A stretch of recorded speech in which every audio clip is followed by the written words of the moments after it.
of challenge getting on. I had to change hotels and I was trying to find Wi-Fi and so on. So sorry for the delay, but I've made it. I'm here. Hooray. Okay, awesome. Right. Okay, let's gather all my notes and things here. And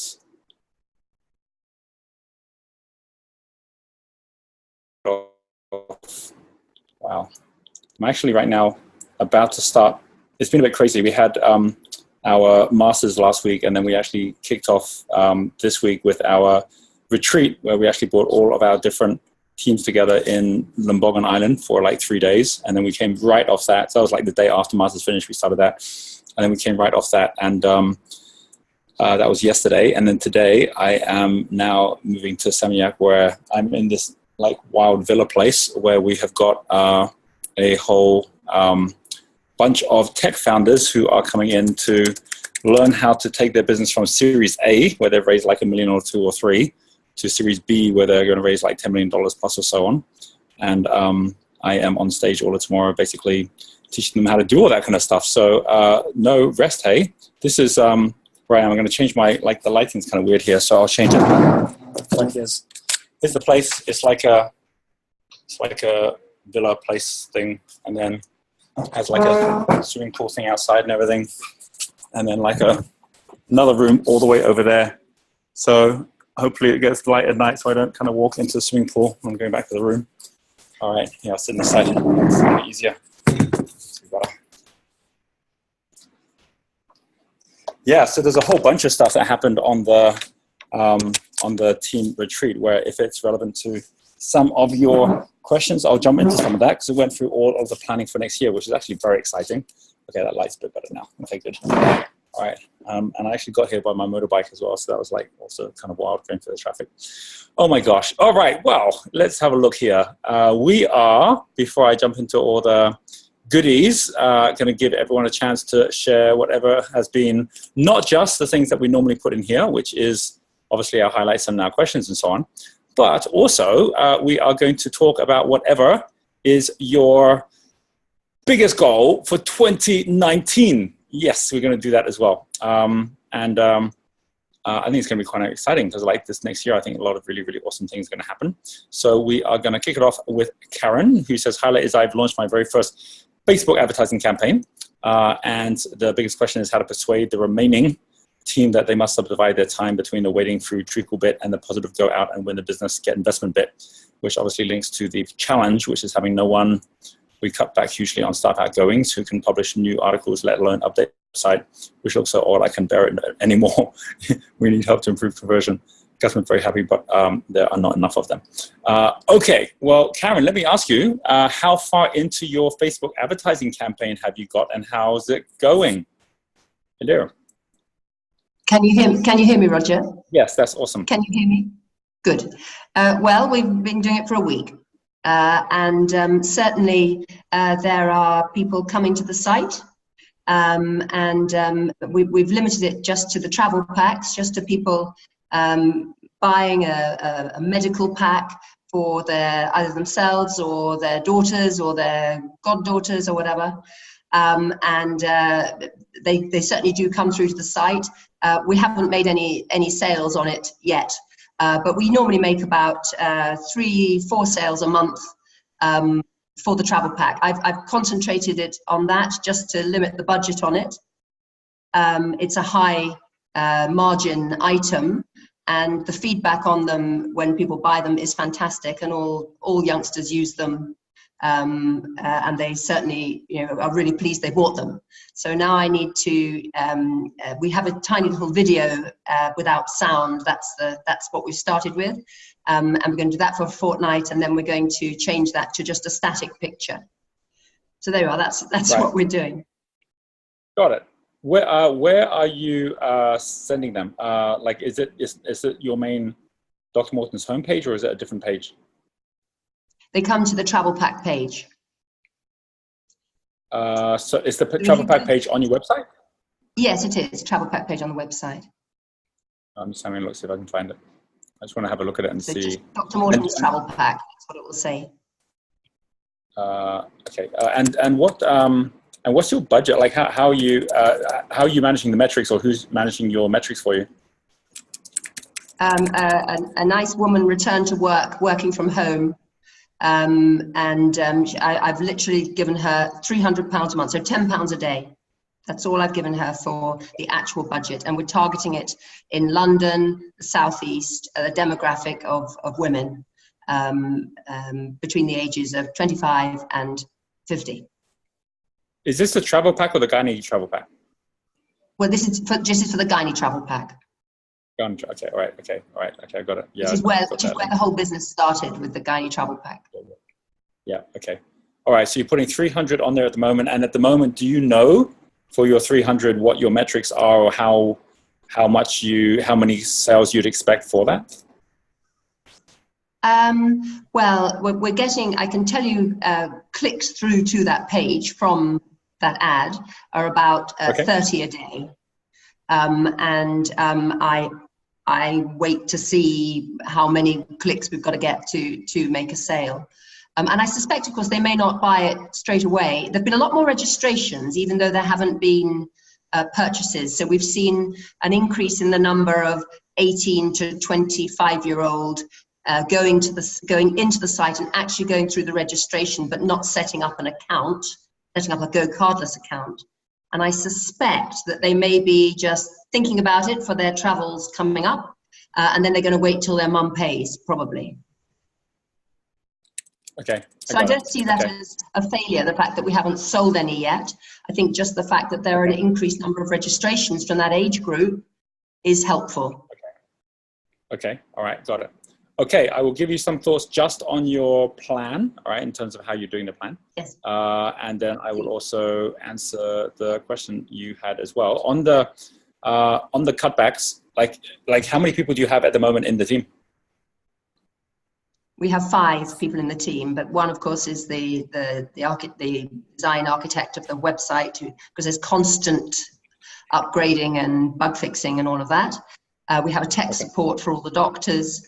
We have me, and of course, I'm now at the hospital about to start to see patients because I'm still working very hard to earn money to bootstrap the business.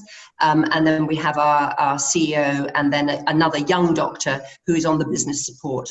Got it. So we have 6 people. And the doctors all work for next to nothing. All the founder doctors work for nothing. And what's the name of the person you got on the website who's doing the Facebook ads and the page and things like that? She's called Zoe Crawford. Zoe Crawford. And she's not sort of within the team, as it were. She's being hired just to do this specific thing. And she and her team, they're called Designated PA. It's a business for women returning to work. So they're all doing their work from home, and they want to really get on top of Facebook in general, but I couldn't offer them the, £1,500, £2,000 a month yet. So I'm trying to persuade my team that if we see some payback from this, then, because it should be instant. So I really took on board what Suraj said and what you said, that of course payback on Facebook could be and should be pretty immediate. Right. Okay. And so I'm hoping that if it's immediate, that we will then be able to increase the budget and expand what we put out through Facebook. Got it. Okay. All right. Okay. All right. Thank you very much for that. That's great. And I am going to actually do a piece later, which you can give to Zoe so she can listen in and actually see what I say and the way I say it in terms of the way to maximize the results you're getting from that campaign. All right. Great. Okay. So, okay. Awesome. We're going to come next over to Richard. Richard has got here, first of all, on the highlight, tested a new training product with the goal of selling 20 courses within 2 weeks at £1,000 each, sold 7 courses within 24 hours. Holy cow. And looked set to reach the 20. Well, that's pretty good. That's pretty good. That's great. I love those stories. Okay, number 1 question. My business have always been self-financed, and I would now potentially like to look for investors. Any suggestion on the best place to look?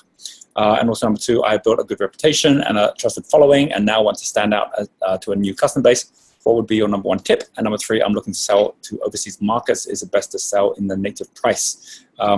Okay, well, I would love it, Richard, if you could share with this process you went through, the promotion for selling the 20 courses, Was it through workshops? Was it via online? How did you go about it? And what how's it going right now? Hi, Richard. We can't see you or hear you right now. Not quite sure why. We can see you're off mute, but doesn't seem like we're getting anything from you. So Penny, is Richard having a challenge being able to get on? Or is that Melody on now?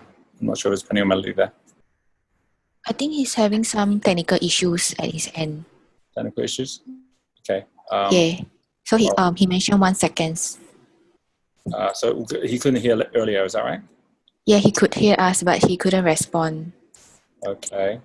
Okay, so he's typed in, can you go to someone else who will be a minute or two? No problem, I will do that. Okay, so obviously he is hearing us. I will make a note on Richard and come back to Richard. Okay, all right. Actually, let me just put your highlights there as well. Okay, so we've got the 20 times 1,000 plan.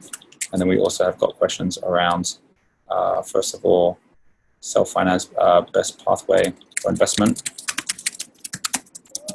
And then we have got a question around best way to new customer base. And then we have got overseas market, so local price, overseas. All right, okay, awesome. And I will come back to you and see if we can hear you a little later. So we are gonna now come over, continuing on our journey here. We have got Ilaria here, who has got the highlights. I did my first half-day seminar. Congratulations. I'm partially satisfied and partially not enough since I only sold one business program. However, I will organize a new one in December and I'm losing engagement on the Facebook group. All right, so questions. Number one, imagine to start from zero, which are the top 3 things you would do to market a business beta program group? Number 2, according to your experience, which is the best way to promote the seminar and which is the investment? And number 3, I made a sales through ClickFunnels, Stripe, but I did not receive the money. Do you know what's the process and who I should contact? Okay, all right. So first of all, let me ask you, Ilaria, the question on the workshop. What was the name of the workshop and what was the program that you were looking to sell, or that you managed to sell one of the back of it, and the price of that program? Hello. Yeah, okay. The seminar was actually only 3 hours because it was my first one. So I wanted to start from something easy. And it was 5 strategies to grow the business exponentially and in a fast way. So actually, it was good because the room was full. It was a small room because but I had in a town that is not my own town. I had 25 people, so I was quite happy about that. But I had only 1 sales, and the sales is like a mastermind.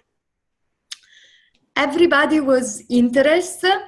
I saw that everybody was taking notes, a lot of notes, but they are more interested in getting a consultancy one-to-one rather than one-to-many. And this is my problem, scalability. That's why I'm trying to do this path. How much were you charging for the mastermind? Okay. It was promotional things because it's like 6 months, and there is also 1 seminar, 1 face-to-face, and is $500 more or less. When you do one-to-one, how much do you charge? Okay, not much more. No, I cannot get that one-to-one. It's like, yeah, one-to-one, I would charge for the same 6 months, I would charge like 7K, but the people, they don't have 7K. Okay, well then, is anyone actually booking one-to-ones with you right now? Are you doing any one-to-ones? Because you said they'd rather do one-to-ones. Yeah, one-to-one, like consultancy one-to-one.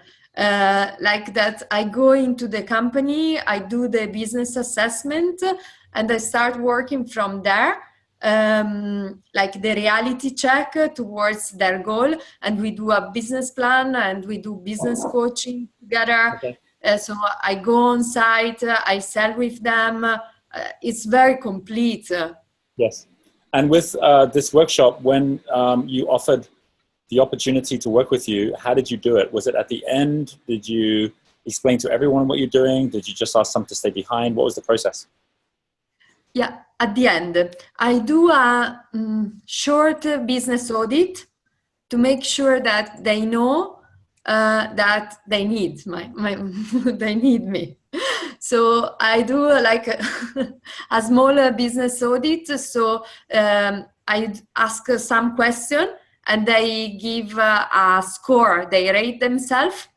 So the rate normally is very low. And after that, I say to them like, okay, now you learned, and we did like a business plan, a 3 months business plan. You learn which are the strategies that they will increase your business. And now there are 3 options. One, you carry on doing the same things that you was doing, but I don't think it's your case because otherwise you won't be here. Second one, you implement by yourself. And third one, you do with me, so you will arrive faster and you will avoid mistakes. And everybody is like looking at me and is like, yeah, I want it. But then they don't buy. I mean, only one bought. I understand how you explained it to them. How did you invite them to buy? What did you say to them? Like, I'm sitting in the audience. I've heard you say all of this. I've heard it. Now, what do you say? That is their opportunity, and the only risk that they have is not to get the opportunity. But then I still am waiting for you to tell me to do something. What am I meant to do? Am I meant to phone a number? Am I meant to do a form? What am I meant to do? You're right. I give the link to ClickFunnels, basically. To my order page, and basically I send an email with the email with like the summary of all the benefits that they have from joining the program. Yes. So I need to take out my phone and I need to go to your page and click and then buy on your page. Is that correct? Yes. And you're saying one person did that? Yeah. Yes. Okay. What happened to everyone else? Did they just sit there, or what happened? Yeah, they sit there. I give also bonus if they do within the day. So you let them leave and decide later if they wanted to do it. Yeah. Yes. I see. Is wrong? Do you think it's wrong? Very. Yes. Okay. I'm very touchable, so I will, at least today, I will do in a different way. I'll explain why it's the wrong way, right? But I'll explain the right way, yeah? So you'll be able to do it different next time. Yeah, let me ask you a question about ClickFunnels. The only way to set up ClickFunnels is when you set it up and you put it through Stripe. You set up a Stripe account, which actually goes into your account. Have you done all that? Because you said the money went into Stripe and then it disappeared. Yes, and yesterday night, so this is sorted. Yesterday night, I spoke with Stripe, and it looks that for UK people, it takes like 8 days. Okay, no problem. Okay, fine. Okay, great. All right, I will get to you on the rest of that as we go. All right, so that's great. Fabulous. Thank you very much. Really appreciate it, Roger. Okay, good. This is going to be an interesting call. It's going to be very nuts and bolts, this call, for sure. Okay, so I can see we have some notes here from Sari, but Sari's not here at the moment. So what I'll do is I will put her name down here so we don't miss her, and I'll come back to her because who knows, she might jump on the call in a little bit. We'll find out. We have got Michelle. Michelle's highlight, been working on B opportunities and big questions. I'd like to combine your gem with a financial planner mastermind. How do I go about that? And number 2, how should I structure the plan for a mastermind? And number 3, how do I choose who to be speaking and are they paid? Good questions. Okay, so Well, Michelle, I'm interested. If you're working on B opportunities, are these B opportunities related to your focus on financial planning, or is it a whole different thing? Okay, morning, Roger. Hi, everyone. So in the markets in South Africa, the challenge that I found is that with the, can you hear me? Okay, must I speak louder? Yes. Oh, yeah, okay. no, you're good. So the challenge I've found is when I want to do, for example, go into the corporates, they don't want to accept my work because I'm not the highest BEE level. So in that, it's really that you need a Black South African to have majority shareholding. My company right now, when it's below 5 million per year, it's at a level 4, which means they can still claim 100% of it, but they want to claim more. So I registered another company with a Black partner having a 51% shareholding because I didn't want to, a little complicated, but I didn't want to give up everything that I've worked on Michelle as your coach. So I registered a separate one. And in that sense, because I'm doing more, I'm using the talent dynamics in teams. So I'm still doing my events where I do 2-hour taster sessions and I'm pushing them into then a one-day workshop. The one-day workshop, they know, I needed to have this BE accreditation kind of thing going. So is in financial services because I'm doing it talent dynamics for financial services, but I'm also doing it for manufacturing companies because there's a lot of guys that need it. And in that market, I've had a contact where he actually wants me to go into the companies that I've get startup capital from the government. And in that sense, I need to put money in, well, not money in, but I need to get the rights, certification with this country kind of thing to get the work.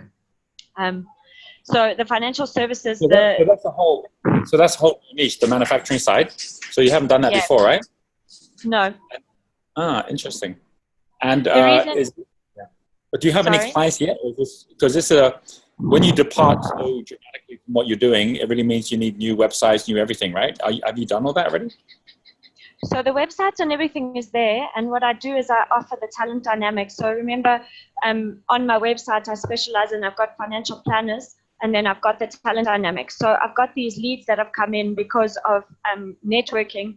And in that sense, they want me to come in and do the team dynamics and the talent dynamics and things like that with them. So it's just a branch of mine because I needed to get more capital because the individual coaching on the financial planners, it's not so great at the moment. I'm struggling with that integrity of them and not paying me and then coming up with excuses at the last moment. So what I wanted to do with the financial services was create more of an annuity income like this GEM thing, because then it's not such an impact on me day to day. And then build a little bit where I spend the time doing the talent dynamics and do different, 2-hour workshops, which is talent dynamics for financial services and then talent dynamics for entrepreneurs, where they come to my breakfasts and then I go and do a little bit more work for them in that. And in that sense, that just creates extra capital because the financial services has really given me a bit of a whack this year. So yeah, it's kind of, I've also got to, live. Makes any sense? So yeah, I've got a little bit maybe demotivated with financial services. So I'm not entirely sure, besides doing it as an annuity type income, how else to position it, because I am still niche with a handful of my clients. But I'm also loath to go and constantly source that business if they just drop me at the last minute or are unintegral and things like that. So I'm finding that quite challenging, in the financial services. Okay. So with this new focus, have you got any websites or landing page or anything set up yet, or what's your plan about that? No, I don't. I've got my normal website where there's a link for the talent dynamics. So I haven't added extra pages. I wanted to run past you as well because I don't want to just go and change focus completely. The only reason I also added the BE was because the big insurance companies, they want the BE certification before I can even go in, and the level 4 is not enough for them, which is random because they can still claim it. So the BE is something that if I'm going to be doing work in South Africa, I made an executive decision, I guess, then I may as well participate, but I've got to do it in a strategic way because I don't want to lose everything that I've worked for either. Okay. All right. Okay. So kind of like starting something new without yet starting it, basically. Yeah, kind of. I know it's a bit of a challenge for me because the market is it's not an easy market when it comes to, you know, I'm a white face and I may be born here and I may be South African, but from a working perspective, getting the work with the bigger, you know, bigger insurance companies, it's turning out to be quite challenging because they'd rather go with somebody who's got a, the previously disadvantaged. And I don't want to sound rude or anything, but you get what I'm saying. Yeah, I get what you're saying. Okay. Yeah. Okay, all right. So I'm finding that quite a challenging transition. And then obviously I've still got to, you know, I love doing the talent dynamics and I did my survey, but I mean, I really promoted it. I did the landing page, Michelle helped me, and I got like 6 responses. So I was like, wow. So, I mean, I think it was good. Michelle would have told me if it wasn't. You also went through it with me. And I mean, I've got a network of, let's say, 2,000 financial services people in my LinkedIn, and it literally didn't even hit home. It was like, so I got to come up with something new. And then I've been chatting around about the gem, and that I think would add a lot of value to the financial services, but it wouldn't put a direct impact on me to run my mojo, if that makes sense. Yeah. Okay, I got it. Okay. All right, I will come back to you on all of that, Michelle. Fabulous. Okay, and I can see that Danny also has some notes in here as well, so I'm going to come back to Danny in a second. I can see that we have also got Claire on here, so I'm going to get Claire to share in a moment. Let's first try again, because I can see the notes that we've written on Richard. Richard, do you want to try talking? We'll see if we can hear you. Hello, Richard. Still no sound, no audio. I'm assuming you can hear us, but we can't see you or hear you at the moment. So what I'm going to do is I'm going to answer your questions all the same, right? So I've got your questions on here in terms of pathway for investment, how to build a new customer base, and also local price overseas. And if there's anything else you wanted to add on that, then you can post it and I'll have a look at the chat. But otherwise, we will try to do it that way around. Let me come over next to Claire. Claire Ray is new here on the call. You're going to get to see people's websites, what they're up to. But I would love for you, Claire, because I know we're catching up as well, love for you to share for everyone what you currently do and what you're most excited for this coming year. Oh, and you're on mute at the moment, so you've got to click bottom left is where the mute button is. Okay, there we go. Always helps. Thank you. Well, thanks, Roger. Hello, everyone. So I'm pretty new to 2 businesses. I'm just going all in, really. But the one that I'm focusing on and have the purpose of this call for is the property business, investment for myself and other people, predominantly with the biggest goal, 2019, to at least have 2 houses for military veterans. Basically, I want to, having been ex-military, I've seen that a lot of people get medical discharge or discharge because of other various means, and then they've got nowhere to go. So I'd like to set up a support network, working with the military because they are building that support network, but actually then having somewhere that veterans can go to so that they can go into a familiar environment, so that it helps the transition into Civvy Street from the military life, basically. So we've just completed on our first property last week, which is just going to be one of the ones which is just a cash flow, really, so that I can then start to build from there. But basically this one, should be a no money left in deal. So we can recycle all of the money to get then more houses to start building on for the goal for working with the military homeless. So this one's not actually related in any way to that, right?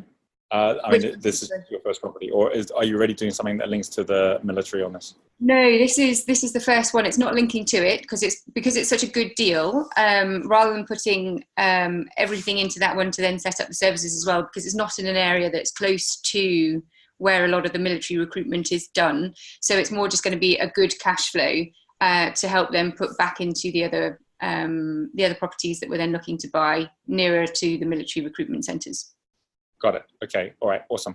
Okay. So if you have any particular questions at the moment, you can ask them now, and I'll kind of add them down here as well. So what would be the biggest thing that's on your mind at the moment? So the biggest thing at the moment, because it's quite new to me, it's building credibility and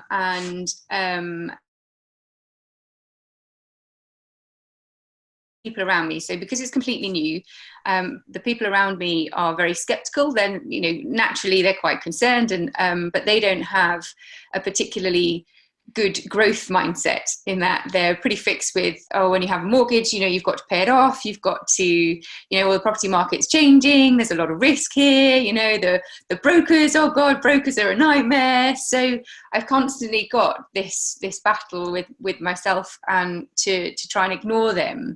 But it's quite difficult when one of them, although supportive in many ways, my husband still, because he doesn't necessarily quite understand it. So when you're living with that all the time, it's quite hard to maintain focus and motivation when things are tough. So we had a fantastic deal that would have been, for us anyway, you know, it would have been a case of bringing in hopefully over 300,000 profit every year, that I've just had to say no to. And it was quite funny because the battle to get that was quite challenging. And then I got that deal done. I got it approved. Everyone was like, yay, well done. And then I did a bit more due diligence and found out that it probably isn't going to be a great one, because there's variables, extraneous variables that I couldn't control, which had the potential to completely sabotage that business. So I pulled out of it, and then everyone's like, oh, you see, it's not going to work. It's not going to work. So they've kind of gone, yes, no, yes, no. So to have the faith in myself is and what I'm doing is then, you know, quite a challenge, because you've got that coming at you. I got it. Are you part of the Property Investors Network right now? Yes. Yeah. Okay, got it. Okay, so obviously those guys don't talk the same way as the guys around you, right? No.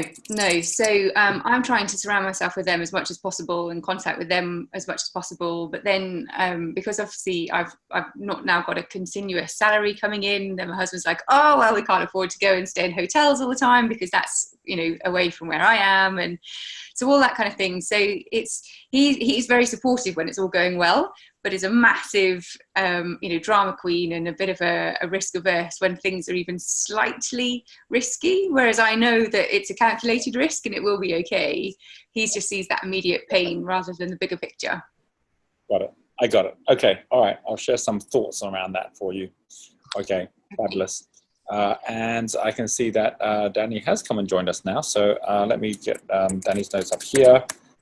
Danny has got here, first of all, we came to you, Danny, and we saw you in here. So I moved on, and now we're coming back to you. So got here. Here we go. Highlight. This last month has been more about dealing with a personal issue than working. So I want to share a massive personal highlight. We have been having a huge legal battle for the last 18 months with our local authority. We're getting the right send school for our daughter, and on Tuesday we won at tribunal. This will have an incredibly positive impact on our family, most importantly for Evan, but also for my business, as for the first time in 4.5 years, I won't also be home educating Evan. And as she will be away at residential school Monday to Friday, I will be able to focus much more on my business, which is awesome. So congratulations on that. That's really, really fantastic. That's really great. Okay, so top questions. Number one, after my initial success with Facebook ads leading into a product, another of these. Okay, after my initial success with Facebook ads leading into a product page for a free workshop in order for me to upsell my coach training, people have stopped clicking on the ads. When they do, they don't register for the workshop. Do you have any thoughts as to why this stopped working? Okay, number two, I've been sharing about the emotional impact of our work journey with Evan, which has attracted a huge amount of support from many people on social media. As my work with fertility clients is about supporting mental health and emotional well-being, what is the best way to utilize my experience from a business perspective, even though it is related to fertility? And number three, what is the best way to encourage my current 50 coaches to like and share the posts I put on social media? It's definitely in their best interest, as my fertility articles relate to their work. However, only a handful will do this even after I ask them to. Right. So I have a question, first of all. Well, first of all, Danny, that's awesome. That's actually happened. So how are you feeling about all of that right now? Oh, really emotional. And actually, I've kind of got a bit downhill. I feel quite ill. I think the excitement plus the stress we've been under. Now that we've won and it's done, I've got a bit, but that's not why I'm late. Luckily, I saw Penny's note that the time has changed, obviously, because our time has changed. I'm like, oh. Yeah. Okay, awesome. I have a question about your third question there, which is around your 50 coaches. Do you have an affiliate program going with them where when they sell some of your stuff, they get money from it? Yes, I do. If they bring someone in, they get some money if the person joins for the coach training. But it's more about kind of just raising general awareness, which obviously is in their best interest, because a big thing I'm trying to do is get the freedom fertility formula out there. And I find it really hard. We had the same with the wise hippos. I find it really hard that they don't see the benefit in helping to raise that awareness as well for themselves, because obviously they're the coaches wanting to attract the clients. Okay, well, I'm just asking, what's the incentive for them other than them just doing it for altruistic reasons, like physically in their pocket or physically in a way that's going to work for them? So if they were to share it and someone clicked on it, and these are, are these just your articles, or are these actual kind of like, calls to action where they get to do something with you? No, this is just the raising awareness articles. So, from their point of view, it's about them getting business as well. So if they bring a coach in, they get £100 every time they bring a coach in. But obviously they're looking to raise awareness of their business as well, so that they can get clients. Okay, got it. Okay. And with the Facebook ads, how much are you spending on Facebook ads each week at the moment? I stopped again, Roger. I keep losing confidence because I had put it up to £30. Yes. But it just, like, after the initial excitement of plenty of people clicking on the ads, plenty of people going through to the workshop, it went down to the last time I looked at the figures, which I have to admit, with everything going on with the tribunal, I haven't looked for a couple of weeks. But it was something like 80 people had clicked, but no one was clicking through to the workshop at all. And so I kind of reworded the lead page a little bit, and we tried different kind of images for the adverts, but people just stopped clicking on the adverts as well then. And I don't know, I kind of just lost confidence with everything. To be very honest with you, it's been one of the, I always have in your mind about kind of like acceptance and kind of like the whole, how it affects the bigger picture when things are going on. But we've spent £40,000 on this legal battle. And I think that having that spend, over the last 18 months has an impact on my confidence with spending money with the business. So after you said, right, you've looked at the numbers, you've got to up your amount for your Facebook, and I went for it and then didn't get any kind of like got a negative reaction and lost my confidence again, which I know is not a good thing. But well, give us some detail on that. On the last one, you'd spent like £225, you got 625 clicks, you had 40 signups. Like, the numbers were really good numbers, right? So, but I was saying, if you're only spending like only a couple of £100, it's like, obviously you're only going to get that kind of result, right? And as it was, you actually made, £2,000 out of £200. So you got a 10-to-1, return on your money. So after that happened, that £200, how much did you increase it to? Well, I didn't increase the budget. Because I'd already dropped it back down again. So I'd put it up to £30 a day, but then was getting absolutely no people going through to the workshop at all. And I couldn't understand it. And I thought, something wrong with the lead page. Is something wrong with the ad? Then the clicks on the ad stopped happening as well. And basically I just lost confidence, and I thought, I need to just come and talk to you about it again. Mm-hmm. Okay. All right. I'll share with you what I think. I mean, obviously, you're not getting results, so you're not spending any money at all now, right? So it's about how you're getting together with someone who's going to be working with you, and just where you commit to the process and you follow it through, right? It's like, it's like if you go to a doctor and the doctor says you've got to finish the antibiotics in 7 days, and you only go through 2 days, and then you stop. And then like a week later, you say, I'm still sick. And then he goes, well, what happened to 7? It's like, well, after 2 days, let's just stop doing it. It's like, well, then we have to start all over again. It's like, okay, so I did 3 days and I stopped. It's like, it's the same thing. It's like, until you consistently do something, Facebook doesn't obviously pick up your algorithms. Facebook's not seeing it as serious. And Facebook kind of like pushes it down because there's other people that it wants to put up and reward better because other people are consistently spending the money. So you actually are losing out to other people who are actually showing consistency because you're not showing consistency, right? So the moment you get, I mean, generally Facebook ads only really start taking off after you've been doing it effectively for at least 2 weeks, and then it starts getting higher and higher and higher, and then it really takes off, right? But you haven't got anywhere close to that at the moment because you keep stopping, right? So, I mean, that's the answer. I mean, at the end of the day, it's you saying, right, what's the total amount I'm willing to actually invest in this? When you heard, in terms of like, the key steps and what you're willing to put towards it. Karen is saying, right, I'm going to put 300 pounds towards this, and actually just know that's going to be the number that she's focusing at, to get the result. So the real key thing is for you to, look at it and say, what are you willing to put in the budget, right? I mean, you're willing to put 40,000 pounds, on Devon, and it worked, right? You got your result at the end, right? So it's about you constantly like persevering at something because it means enough to you to get it right, Yeah, and I think that is what I was sort of trying to say. I think because the problem with our legal battle that we've had, what it's like working with solicitors, we kind of didn't know at any one point quite what the amount was going to be every month. And I think it was affecting me so much in terms of the uncertainty around all of that.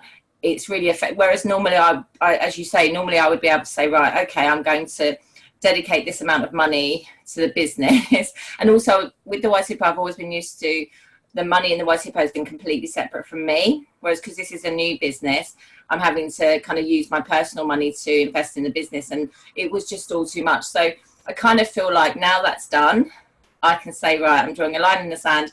I know much more that I've got more money myself personally every month to say, right, I can trust that I can put this money in, if that makes sense. Yeah, got it. Okay, all right. I will go through all of those that you covered there. Okay, cool. Thank you, Danny. All right, and the final person that we have, well, first of all, I'm going to do one final check because I do see that Richard has actually posted in here again and said on there the fact that he thinks his microphone is not working. So can you hear me at the moment, Richard? Hello? Nope, still can't hear you. Sorry. I think next time, I'm not sure if it's a reset or maybe just check if the microphone can actually work or something, but there's definitely a challenge there happening. But don't worry, it's okay. We'll still cover the aspects of what you got. Karen's put a note in here as well saying that unfortunately she has patients that she is going forward today. So don't worry, I'm sure you're listening to this on the replay, Karen, so we're going to cover everything you covered anyway. And now we're going to come over to our final person who shared, who isn't on the call at the moment, but has posted things in here. So that is Sari. And Sari has said here, now we have the logo of the bar, which is awesome. So this is a sake bar, if you remember. The renovation work started on the 5th of November, and we started to sell bento on 6th of November. Facebook, Instagram page is up and running. So it's all happening, which is awesome. Okay, so your questions are, number one, could you review our website design currently being built and provide feedback? I have PDF files, but not sure how to submit the file. Okay, so the best way to, so obviously I can't review it right now because you're not here and I don't have the file. So the best way to do it is that there's a submissions column that you'll see further along here, where or even in any of the comments, you can just put, basically the best thing to do is take your PDF file and to put it basically up on Box or Dropbox, so it's kind of like a downloadable file, and then just drop me the link, right? And then I'll be able to go and look at that. So let's do that on the next call, right? Number two, how can I encourage my team to have more cost-conscious thinking and behavior? E.g., one of my kitchen people wants to use organic products only and was mad at me when I suggested to buy instead of her making it from scratch, but it'll cost more to pay for the ingredients and for her time. And number three, contingency plan what and how to prepare for unexpected events. Okay, so let me just make some notes on this. Bar has started, which is good. Bar has started. And then how do we get cost consciousness? And then also, how do we make sure that we have got a plan B contingency in place as well? All right. Okay, fabulous. Okay, cool. So let me share my screen and I can give you an idea on what the key things are that we are going to be covering. We have a big theme that is coming up from this call. So let me just share here. So we have here is first of all Karen's site. So we're going to talk a bit about her landing page, and we'll get the recording going as we go through that. We are going to also and here's basically just looking at the different pages that everyone has. I put them all up here as well, so you can kind of see what they all are and who's doing what as we go as well. All right. And the big theme is definitely promotions, right? Like just running the promotions, all around that, like really making sure you get the promotions right. we have a number which are also all about the branding side, right? Like just like in terms of who you are and how you stand out in particular ways. So we're actually going to start with these ones. I'm going to move to here. We also have a green level question, which is more the team side. So we'll finish with Sari at the very end, right? We'll kind of go through that, and they'll kind of they'll give me a bit of a chance to also go through a bit on what we've been up to as well. So starting on yellow one. So yellow one, these two we also covered in the last call. Yellow one we did not cover. So yellow one is all about your identity as to who you are. And best ways to manage that as we go, right? So just walking through these one by one. In Michelle's case, in terms of changing focus, when you change focus, you have to start by putting it out there with clarity on your brand. Like, you got to start with your personal brand. So if it's on LinkedIn, and you got to start there and say, rather than say, hey, specializing in financial planning, you're saying, specializing in South African entrepreneurs and financial plans. Like, you put it in there so it's really clear that's what you're going to be doing. And then you're then also putting together, if not yet the actual web pages, at least the slide deck to say, here's who I am, and here are the products or the different products and customer avatars that I have. Because without that, the universe doesn't know, right? And no one else will then know as well. So if I was right now someone who was an entrepreneur who was looking for support and looking for a way for me to find my flow, there's zero way for me to know that you're doing that right now. There's no web page to go to. It's just hidden. And as long as it's hidden, there's no pathway coming your way. There's no vacuum to be filled. Nature doesn't fill that vacuum, right? It doesn't even know that that's actually existing. So there is this very interesting thing that happens with public declaration. And of course, there's like loads and loads of things about the power of public declaration, which is where you're actually verbally saying or writing, this is who I am, as opposed to just thinking it, right? And when the moment you do that, it just creates this entirely different energy, and then stuff starts showing up, right? It's just what happens. So it's about putting a stake in the sand and saying, yes, this is who I am, and then giving a chance for the universe to do its bit while you're also then focusing at it and saying, right, here's my next step. So that's the first thing. And then the second thing is always, whenever we're launching a new product, or whenever we're launching a new, whether it's a product or whether it's an avatar, we will always launch it with a launch promotion. So there'll always be a promotion to say, right, here's how we're going to get this started. Now you might say, well, I'm not ready to do that on B yet. I'll do that later, which is fine.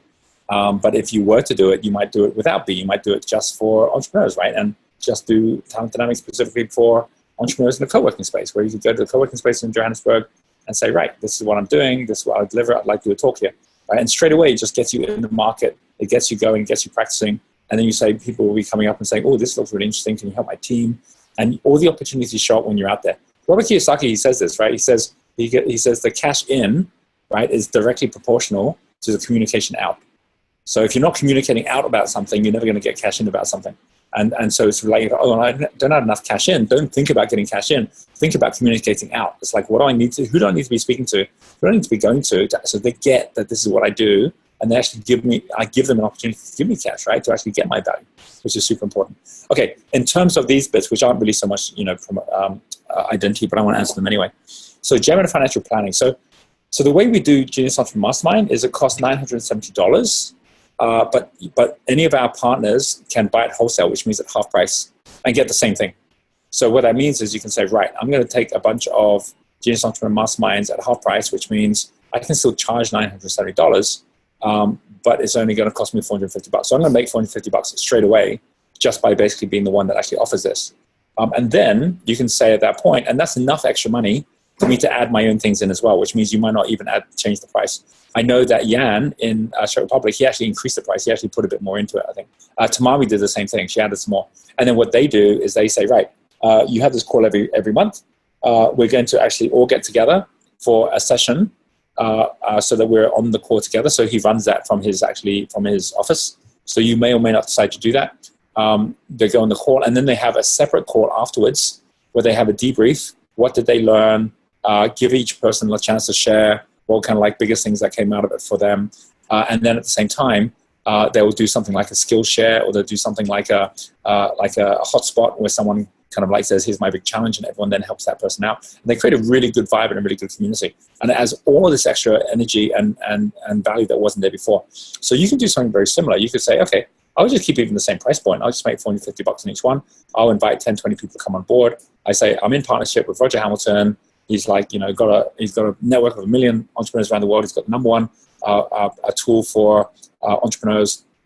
And I'm running his program right here in South Africa. So if you want to join the program, you're going to get to hear from Roger. You're going to be able to ask him questions. You're going to hear from me. We're going to actually have some speakers from South Africa who are going to be part of it as well. If you decide it's going to be for financial planning, great.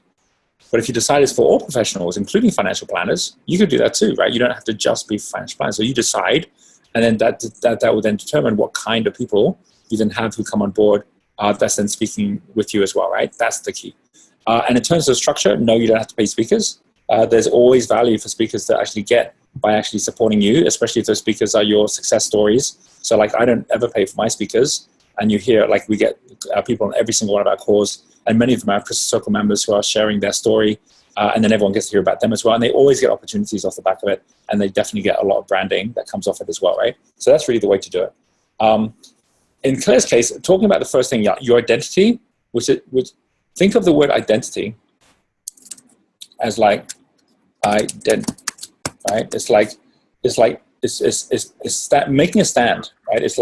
It's creating a dent in the universe where you're making a stand in one particular place, which allows you to be able to get everything attracted your way.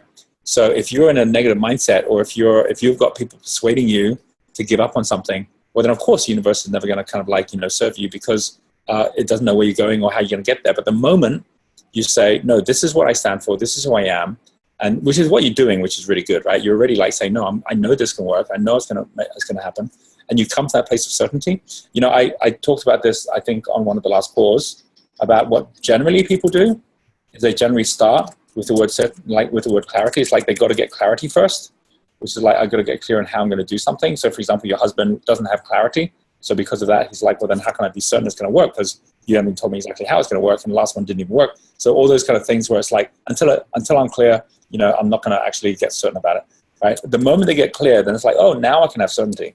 And now you give me enough to get me certain, right? And so this is like when you go to school, right? It's like, I don't understand how to do the math problem. Okay, so here's how you do it. And like, here's this rule. So like, oh, now I get how to do it, right? And then only after they actually get how to do it, do they actually get to the final C, which is commitment, right? It's like, okay, now I'm going to commit because I actually know how to do this thing. And so many people say, well, how can I commit? No one's even told me how to do this yet, right? And of course, entrepreneurship's the opposite, right? Entrepreneurship's not like to learn, first you need to learn and you need to know in order to do. It's the opposite. You need to do in order to know. So what happens to entrepreneurship is the exact opposite of this, right? It's starting by saying, I'm 100% committed to something. Like, I'm 100% committed. Like, so for you to say, I'm 100% committed to this business achieving this result within the next 4 years, 5 years, right? From that commitment, you then actually say, and I'm absolutely certain it's going to happen, right? When other people say, how do you be certain? It says, well, I'm certain because I'm committed, right? Like, by me being certain, because I'm certain of myself, when I commit to something, I make it happen, right? So it's no longer about the thing, right? It's like, I'm committed to it. I'm going to make it happen. Even if it takes 10 times longer than I thought, I'm going to make this thing happen, right? And so that's where perseverance comes in, right? Perseverance comes in because someone is fully committed and is certain it's going to happen. So if it doesn't go right, they're going to keep on going, right? And then the final thing from there is clarity shows up to those who are certain, right? It's like, it's the opposite from what most people think. The people who are clearest today, the people clearest of climbing the mountain or clearest about surfing a wave, are the ones who practice climbing a mountain or practice surfing a wave enough that through that practice, they got to clarity of how to do it. The people who have clarity on how to play guitar didn't get there by basically saying, well, I need to know how to play guitar before I'm going to play it. They didn't. They started with a commitment that they're going to learn how to play guitar, and absolute certainty that one day they're going to be a guitar player. And then from there, they did whatever it took to be there. And then guess what? They're the ones playing guitars today, right? So anyone who's sitting back and doing it the opposite way around, how do you get to someone who's got a fixed mindset who's doing the first one? If you've got a growth mindset, you go to the second one, right? And the way to do it is to get them to be willing to have certainty on your commitment. Meaning that you're saying, you don't have to know how I'm going to do this. Just give me the chance to give it a go, right? Just kind of back away and give me the chance to make this happen. And if it doesn't work out, you can tell me, told you so. But this is how much time I need. So you might say, give me a year, right? If you give me a year, and at the end of the year, I haven't got to this result here, to at least show you that I've got a few properties that are actually working and they're actually giving us result, right? And so, well, I'm not sure if I want to do that. It's like, well, look, here's where I want to be in 5 years' time. I want to be living a life where I have this much money coming in that's going to support both of us, that we can go traveling, that we can actually do all the things we want to do. I have example after example of property friends of mine who are doing exactly this right now. If I could do that without you even knowing how I do it, if I could do that, would you be happy? And if they go, no, I'd still be unhappy. It's like, okay, well, then they're never going to win. But if they go, no, I'd be really happy if that happens. Like if we get to that point and that picture of what you got, if we can do that, I'd be really happy with that. It's like, okay, great. Would you be willing, now that you'd be happy with that, would you be willing to give me at least time, because I know all my friends took like 3 years to get there. It didn't happen overnight. Would you be willing to give me at least 3 years to actually get to that point, right? And you don't have to wait 3 years. You can wait 1 year before you actually can kind of share with me. Like, you know, like I'll share with you where I'm at. But at least give me that time to do that, right? You know, there's that great, there's a funny joke about a nun. And the nun goes to like a convent, right? She wasn't a nun to begin with. She decided to be a nun. So she goes to this convent and says, can I be a nun, please? And the head nun says, well, you can, but there's a problem, which is that you can only say one, you can't speak when you're in there. She goes, you can't see anything? It's like, well, okay, you have one sentence a year. That's what you can have. And she's like, well, just one sentence. She goes, yeah, on your anniversary. And she goes, okay. So she goes a whole year and no one speaks, right? It's all like vow of silence. And at the end of the year, sure enough, she gets called in by the head nun. And the head nun says, so how was your year? And she remembers she's only got one sentence. So she goes, oh, well, the soup's a bit cold. And the nun's like, right, that's it. You got to go now. And she's like, oh, gosh. And so she leaves. And then she goes another whole year. And it's just silence, right? And at the end of the year, again, she gets pulled in by the nun. And the head nun says, okay, another sentence, what do you want to say? And she's like, well, the bed's kind of hard. And she goes, okay, out again. And so off she goes for another year. And finally on the third year, she comes in again. And she's gone 3 years now. And she's not really enjoying it that much. So she comes in a third time. And the head nun says, well, what would you like to say? And she goes, I think I'd like to leave. And the head nun says, well, it's probably a good thing because you've done nothing but complain since you've been here. So it's like, so rhythm is everything, right? Giving rhythm, so someone's not complaining to you every day, give them a chance to complain at least once a year, right? So at least they can complain then. But actually say, like, let's do a deal where at least you're willing to give me the space to give this thing a go. Because every time you tell me it can't be done or so on, like it just makes me more determined, right? So there's no point doing that, right? And you just come from that space. So not easy, I know, right? Easier said than done. But the main thing is really again about rhythm of getting permission, and more importantly, being willing, getting agreement, not on how it's going to work, but agreement on the outcome. If I could do this, would that be something that would make you happy, right? Which is like, that would be the key. Let's come to Danny, because Danny has gone through exactly that. She's gone through this perseverance where she's had like even the courts, right? Where she's had to kind of fight all the way through that. So that's determination, right? It's like, well, I'm going to do it no matter what. And whenever you do that, the universe watches you do that and goes, oh, you know what? This person is so determined. Like, we should reward that person for that determination. And like, you won't find a single story of someone who has got to greatness without having to go through real hard times. But that's what makes the story worth telling, right? If it was all so easy, everyone would be actually having it and no one would actually think that it was that great a hero's journey. So it's like super duper important. So, however, it's really about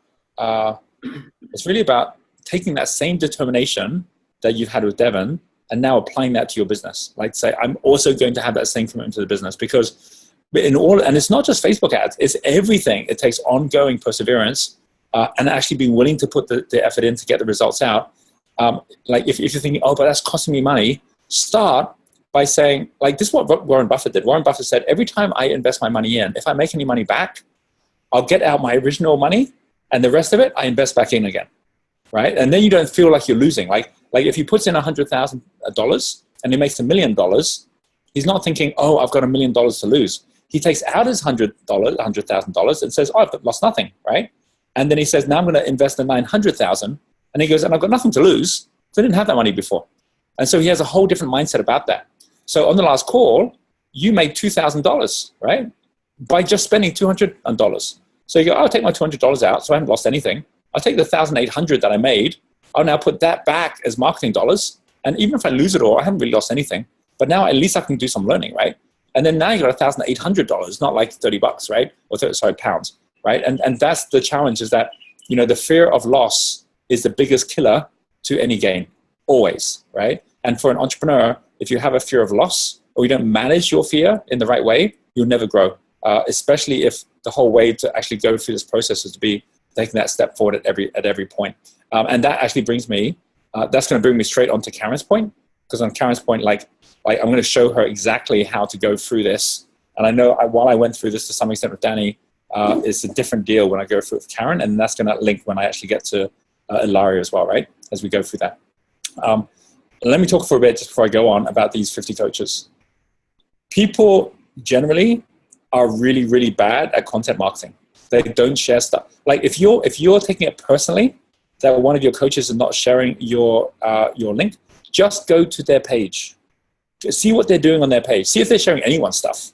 See what they're sharing, right? And you realize people's mindset and what's going on in their brains is nothing like what yours might be. You might be thinking, I'm sharing things all the time. My people should know they should do that too. But then you go and look at what they're doing and you realize, geez, they're not doing any of that kind of stuff, right?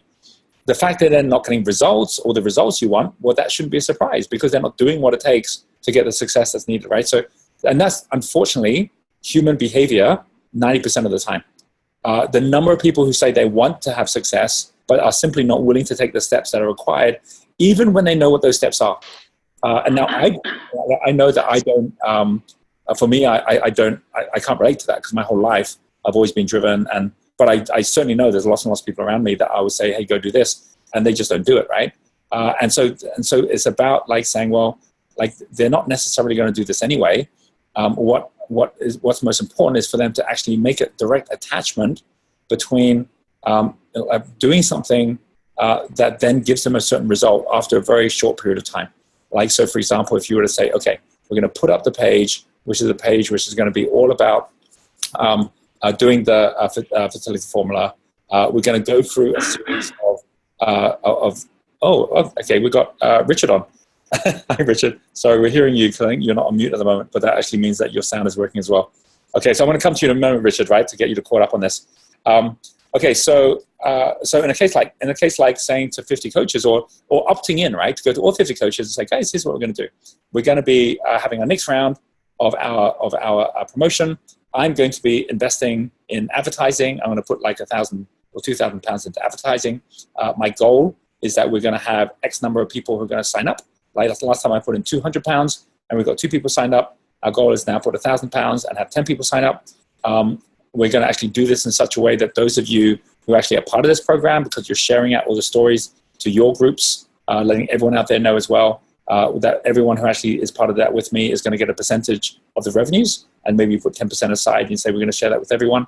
And all I'm asking you to do is to make a post every day. I'm going to tell you what to share. You share those things. If you want to come on board and actually, like start doing some advertising yourself and drive people this way too, I'll give you 10% or 20% of everything comes through doing that as well. Who's in? And out of the 50, maybe 20 say I'm in. And you go, great, okay, then let's follow this through. And you say, and if you go through this and you don't post, well, then of course you're not actually going to be getting any of the share at the end. Guess what's going to happen? The ones that say they're going to do it, they're all going to post. The ones who are like, why would the other 30 not even do it? Because that's what people are like, right? But at least you don't then spend time getting down. Because in the same way that someone like Claire can get down because her husband's kind of like, bringing her down, you can get down because your coaches are bringing you down. And again, you've got to be in a mindset where that's never the case, because you're always like, hey, fair call, they're who they are. I'm not depending on them for anything anyway. At any time when I am depending on them, I'll set a promotion up and I'll say who's in. I'll just take those who are in. They'll opt into it. And then there's the consequence of them not helping you out. But they know that. They've signed up to the game. And that's the game. And then you'll always be with the doers, and the doers will be doing. Right? But these coaches never signed up with a contract saying they had to share your post anyway. So you can't really get upset about the fact they're not doing it right now. Even if you think it's the right thing for them, they clearly don't, or they're not even thinking in the first place, right?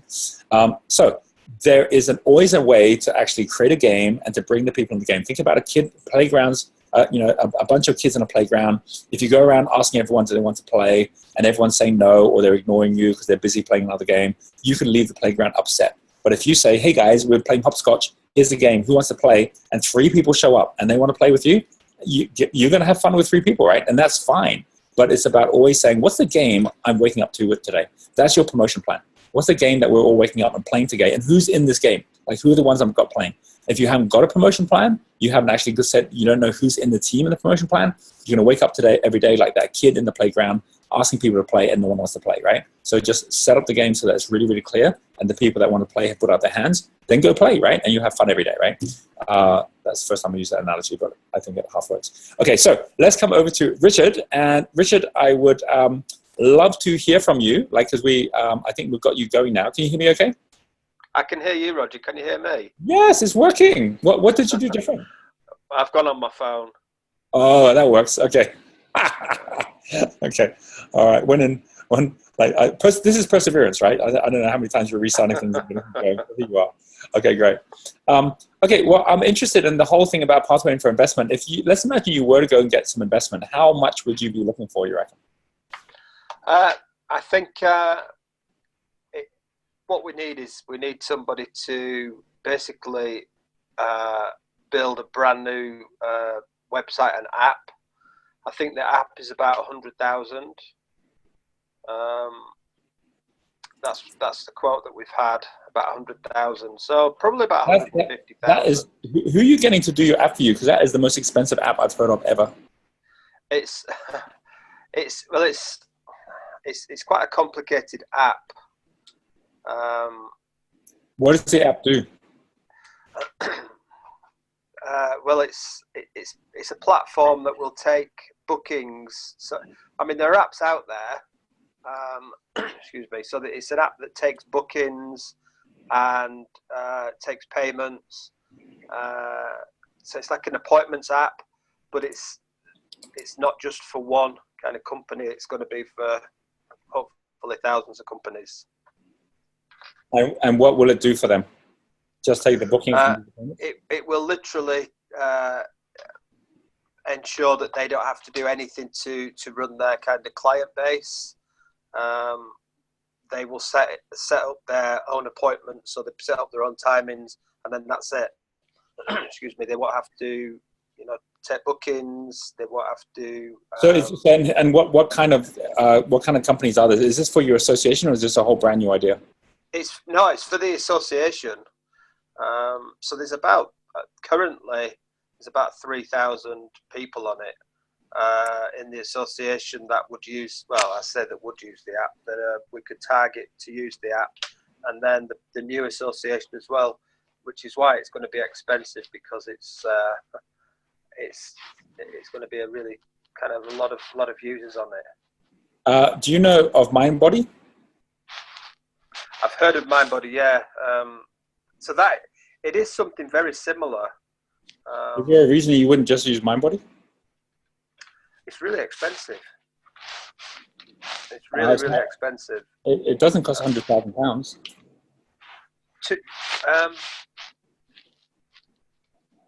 That's it. Yeah, because if we use MindBody, then we use a company called Acuity. So in my clinic, we use a company called Acuity, and we get a commission from that. But we get pennies per affiliate sale, and we do get quite a few people going through that. But the app that we're looking at will be our app, so it's going to be our platform. So I think MindBody is about £80 or £90 a month. I think we pay about £40 to Acuity. So it's just looking at if we can replicate that and do it better. We get the revenue.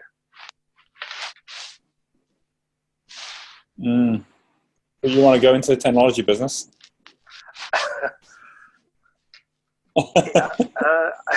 It's a whole different skill set, and it's a whole set of headaches if you actually want to go do that, and you're up against the sharpest people in the world if you do that.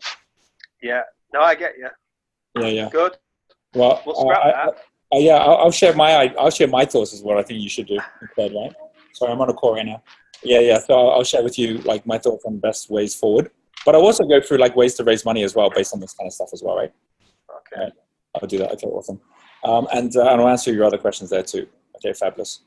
Now, if you click the mute button, or maybe it helps you click the mute button, then that means when you're busy making any noise or having coffee, we can continue on the call. Okay, so here we go. We are now going to come over to Karen. Actually, no, I think I'm going to start with Richard. I'm going to start with Richard because we're just talking with Richard, right? So we're going to talk about him first, and then we're going to go to Karen and Ilario, which are like really super like nuts and bolts things that we got here. Melody, could you mute Richard, please? Just so we got a clear line. Okay. Yeah. Okay, thank you. Okay, so so what Richard was saying, first of all, is like we need 100 grand to develop an app. Whenever possible, when you can use technology to do the job for you, do that. Even Genius U, where we basically built the whole platform, we're still using Salesforce as our base because it actually allows you to do that, right? And Mindbody actually allows you so like these guys are a $2 billion business, so that's what you're up against, right? And this is specifically for wellness companies, right? It's right up your street. And for business, when you go into it, you'll see just how detailed this is. You know, you go say, oh, okay, I want to go take a tour. And it will say, okay, what kind of company are you, right? And it's got all of them on here of every kind of like company. So you go to a wellness company, right? And then it actually goes through and shows you wellness management software that lets you do what you do best. But whatever kind of wellness you do, they're going to allow you to book, they're going to allow you to sell, they're going to allow you to attract customers, they're going to allow you to schedule all your appointments, they're going to grow all your stuff. Like for what is like a teeny amount of money, and they've got like, and they're improving this all the time. And so you're going to find, you know, someone who's doing this is going to say, well, I'm only paying like £80 a month for this.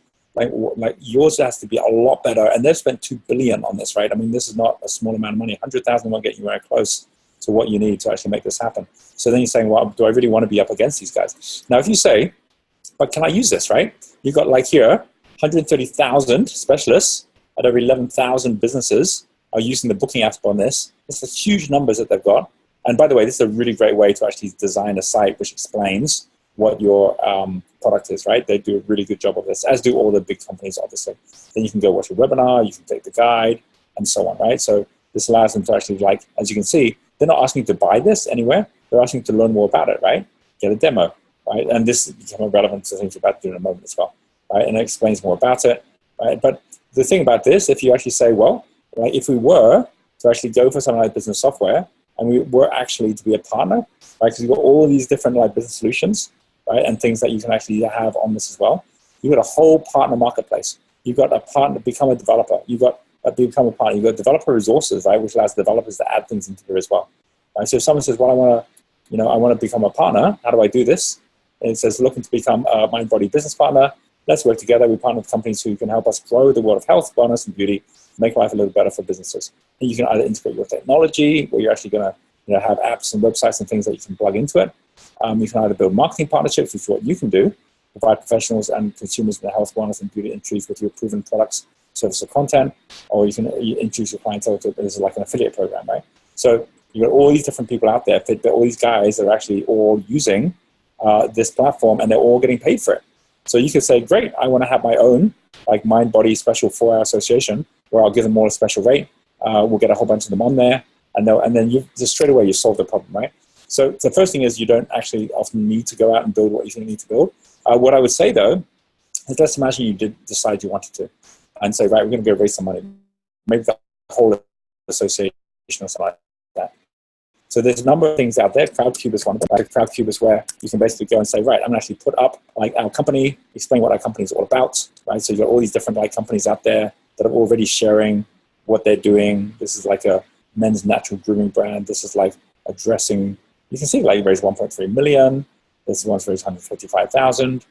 So once you've actually said, and it works really, really well, if you've actually got your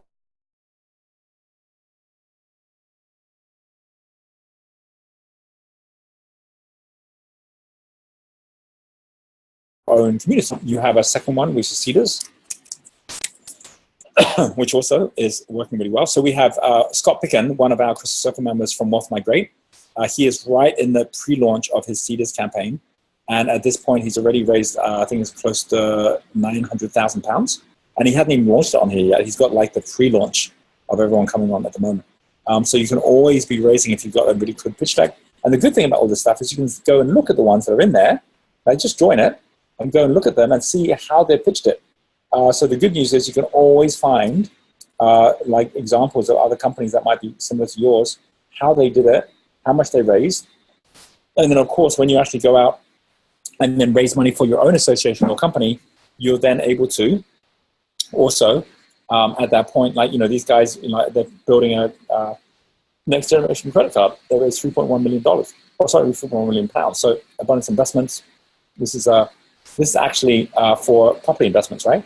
They raised £1.3 million. So it's about basically saying, I've got a community, how do I really make sure I've got a really nice presentation that goes with it? And you just go and basically copy the stuff that works well and then actually improve on that. That's how we went out, listed our company.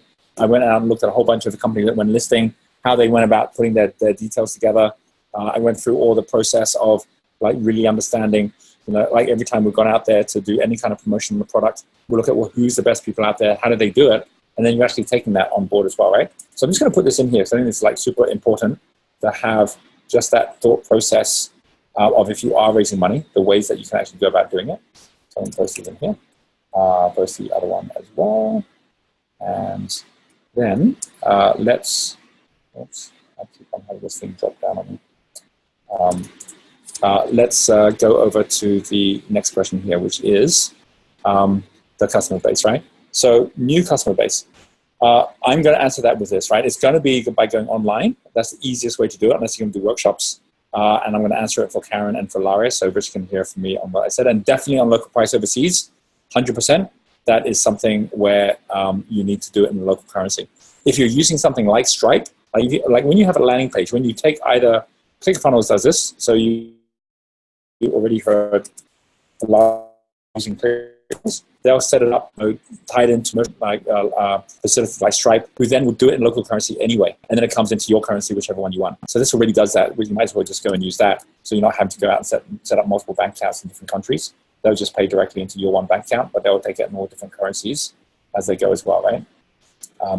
Okay, so let me make sure I've got everyone's links here. We've got Dr. Morton's here. I'm going to put that in here. We've got, this is the landing page. So this is the one we're going to come back to in a moment, right? I'm going to put that in here as well. And then we then have got a number of other ones. We've got this one, consulting. That really works. I'll make sure I've got more. Okay, so time, I know that this is for the recording because I know that it's now 5:24 on my time, but we're basically 85 minutes in, just so that you know when you come back to the recording and you're listening to this, Karen, you can show this to your team to go through and actually work on your on your Facebook campaign and what you need to do differently. So the first thing I want to share is I want to share the way to do it and then the way you're doing it, first of all, right? So you can kind of see the difference. The way to do it. I'm going to first of all show you this here, which is the impact meter, which is really clearly showing the impact highway going from a follower that's giving you attention to a community member giving you time to a prospect that's giving you a decision to a customer that's giving you money. If you don't build trust at each one of these different levels, you'll never make the sale. And so for each of you that's creating a funnel of some sort, it breaks down when you try and ask something for someone and you haven't yet earned the right to ask them for that. That's when they just click off and go somewhere else. But if you're actually earning their attention enough that they go, that was worth my attention. Like what kind of things allow you to earn someone's attention? Clicking a link, to something, reading a post, watching a video, watching an ad, a YouTube video, clicking on a banner that was interesting, like anything like that. It's like, oh, that was worth my attention. I want to have a look at that. You're actually watching the video, reading a post. If you click through and you're reading something or seeing something and it's not of value, you're going to click off. You're never going to come back, right? But let's say you did that and that's all you're doing at this point. You've now got followers that you're actually tracking. You can do that with your pixel audience. I'm going to show you exactly how to do that. So you're just gathering people that are interested in your stuff because they read your stuff. You don't go straight from click on this and buy something because that's what a few of you are doing. And of course, someone clicks on it, they go, not ready to buy, and they leave, and you go, why did they buy? And of course, they're not going to buy. They don't even know if it's worth their time, let alone their money. So you've got to basically start tracking the people who are doing something, and then from those people that are doing something, then you ask them to do something again to get something for free. But again, you're asking them to do something like signing up for a free online forum, signing up for a free trial, signing up for a free consultation, signing up for free webinars, like all the free stuff here. Someone goes, okay, I'll click on it and do it. And then they come to this, like they actually get like some kind of a download. They get an e-guide, they get a micro degree, they get a trial to something, they get a free consultation, right? But what's happening here is they go, oh, that was worth my time. This stuff here, you can say, well, doesn't this take time? Not really, because they're already spending time on Facebook, YouTube, LinkedIn. They're not, they're just spending time on there. They don't see you taking their time. You're just taking their attention, right? They're on there anyway. But here, they've gone off that, and they're now actually physically reading something, getting an email, and finding that of value. And they'll go, you know what? That was worth my time. If they don't do this, then of course they're still over here. And you definitely don't want to ask someone to pay you money when they're over here, because that's like going to someone at a cocktail party and saying, do you want to buy my product? And it's like totally the wrong place to do it. Even here, it's still too early to actually say, buy from me, right? At this point, you want to actually say, well, they obviously got some value from that. So now invite them to what? Invite them to follow a channel for updates, invite them to read your newsletter, invite them to a Facebook page. Like these are all things that build, as I said, build trust and likability, right? So things where they're like, oh, they're going to get ongoing things from you now. And once they say, yeah, that was really worth my time, I'm going to do more, then you can go to those people and you can then like get them to click on a product ad, get them to like buy something from you. And you know who clicks? These people. Now, so this is something called retargeting, where we will go at the first stage just to get people that actually are interested in our stuff. And then we'll then retarget them with ads. So when they go on Facebook next time, they then get another thing that's of value to them. They then get the actual opportunity to buy something from us. But we never go to a cold audience and ask them to buy something. It's just a waste of money. They'll never buy, right? And so that's why some of you are just wasting money doing that. It's why, like in Karen's case, it's a waste of money, right? To go to people that have never heard from you before and trying to get them to buy from you straight away, when that same money can be used to actually create a funnel. And I'm going to show you how to do it so you actually get the result, right? So this is the way you need to do it, to actually take them through. So actually now making a decision. And even if they decide at that point not to, they still click off, you can go back to them with a different offer. You can go back to them with a 50% discount offer. So we often sell our products, whether it's an event or whether it is a profile test, by going to someone, get them to the page. If they don't buy and they leave, then we'll give them some kind of a bonus or a discount, and we will make 2/3 of our sales, not half, more than half of all our sales going back to people who decided after they came to our sales page the first time not to buy, but we'll go back to them with a better offer, and then they'll buy, right? So if you're not doing that tracking, you're not following that, then you're always going to lose. Now, if you do that, what does it look like? Like, what is the results that you end up getting? So here, for example, are the results we get with our Wealth Dynamics. So Wealth Dynamics does about $100,000 a month at the moment, and it's growing. Like last year was about 80, year before was about 60, so it's growing by about 20,000 a month year on year, which is significant. That's like over $1 million of profit a year from like one product, right? And it's just because we're being consistently building our partnerships, and now we're really building our Facebook advertising as well. So to give you an idea of how we do our Facebook ads, we do it like this. So this here is 26th October, 1st November, right? So this was actually pretty recent. I think this was now. It's like this week, right, that this is actually happening. Okay, so let's have a look at this, right? So this here is where we're experimenting with different things. You can see this goes back over time as well. We basically look and say, well, like we're actually inviting people. These are how many people come into our page. They're from all over the world. But the first thing we do is this. It's a download. It's like, get this thing for free.